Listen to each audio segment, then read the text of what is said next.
Jewish law states that a body must be buried within 24 hours of death.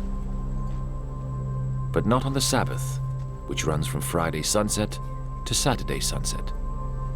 The earliest record is the Gospel of Mark. What Mark says, and it's also repeated by Luke and by John, is quite interesting.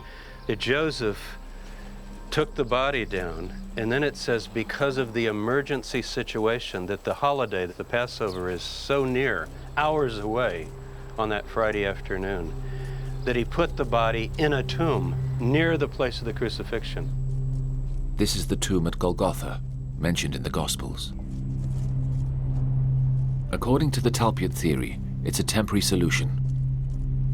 Joseph of Arimathea doesn't want to leave Jesus longer than necessary in a tomb owned by strangers. Then as soon as the festival's over, which would be Saturday night, you're going to come and get that body and put it in a more permanent location. I don't think it's all the way up in Galilee. That's 3 days' journey, too far away. And so it'd be right here in Jerusalem, and eventually others of his family would join him. And that's what we have at Talpiot. This idea that Joseph of Arimathea took Jesus' body from Golgotha to Talpiot is controversial, but doesn't contradict the New Testament. And it does explain why his mortal remains might be found in a Jerusalem suburb 2,000 years later.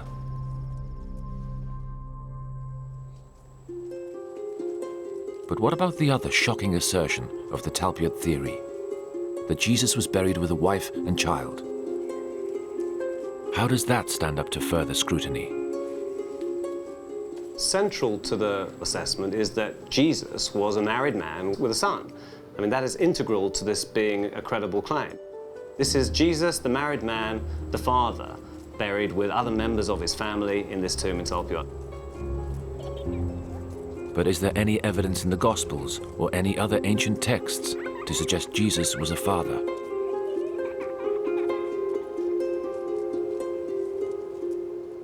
There is no evidence in any early source whatsoever that Jesus was married to Mary Magdalene or married to anyone else. In fact, in all of our early sources, Jesus is portrayed as a single celibate Jewish man. And so this idea that Jesus was married is a complete invention of modern times. In none of our Gospels is there any reference to this at all. One thing to keep in mind, though, is women and wives are generally written out of the history. Silence means nothing. Name Peter's wife, Andrew's wife, James' wife, any of the 12 apostles. They were all married. Not a single one do we know the names of their wives.